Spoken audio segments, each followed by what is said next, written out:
من يعمل. لا بنجيبها الحلقة السابقة، لكن في ناس مثله كتير يدافعون عن الوحدة، شوفوهم كيف. هذا الوحدة يعني ما هي مسألة أتت من فراغ، هي عمدت بدم. وهذولا برضو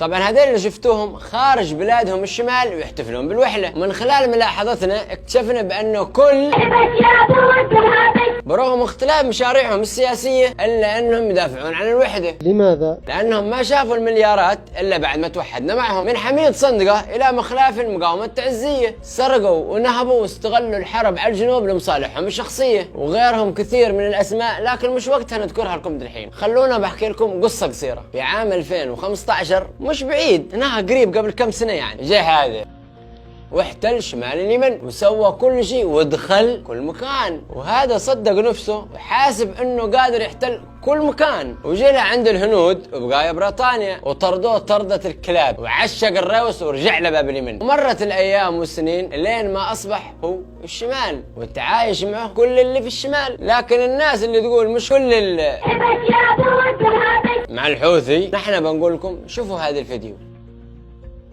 بالله عليكم، تقولوا لي عاد باقي من في الشمال منزل معه، اللي ما نزلوا معه هم الهاربين وعادهم يدافعون عن الوطن. نحن هنا بنقول لكم حاجتين، اما انكم خرجتوا برضاكم هذه مصيبه، او انكم خرجتوا غصب عنكم وهذه مصيبه اكبر، وانتم عارفين كيف خرجتوها. بعد بنقول لكم وشوف حتى من اللي خرجوا معه. اتينا لنري الاعداء هذا الجيش الذي يراهن عليه السيد القائد عبد الملك بدر الدين الحوثي. الشمال من هذا الوقت الى بعد 100 سنه كلهم حوثه، لان هذا جايكم بالامامه وبيستعيد حكم الامام من الجمهوريه. فلو انتم ساهلين الهنود وبقايا بريطانيا تحرركم، فهم حاليا مش فاضيين لانهم يبنون دولتهم. الوحده انتهت واللي فصلها منكم وفيكم، وده ما حد يتكلم عليه في قنواتكم والوسائل الاعلاميه حقكم، وعلى كافه المستويات الرسميه والغير رسميه. واللي فصل الشمال عن الجنوب الحوثي، والمصيبه انه اللي يخرجون في صنعاء وكافه محافظات الشمال ما يخرجون مطالبين بحقوقهم ولا ينزلون اصلا على شيء يستاهل، يخرجون علشان ايش؟ يصرخون. واللي يدعي غير هذا كذاب.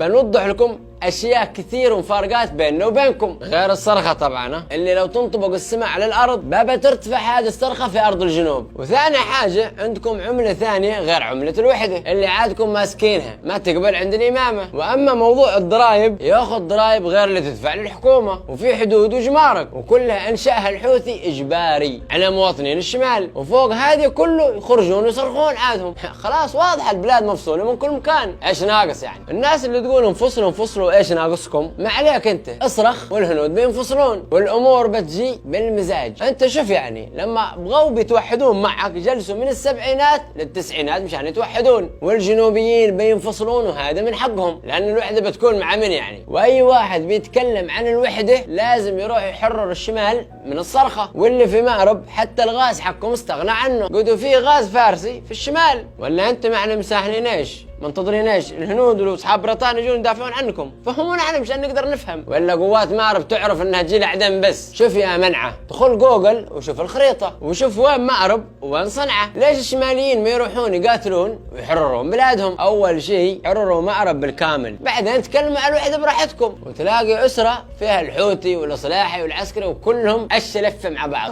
دي اسره واطيه بالله كيف بغيتم تقاتلون الليله؟ لكن انتم شعاركم الوحيد من يعمل من اجل تجزئة اليمن خاين. الآن على الجنوبيين كلهم انهم يتحدون مع بعض، مثل ما مجتمعين كلهم. لازم نحن نجتمع مع بعض. صح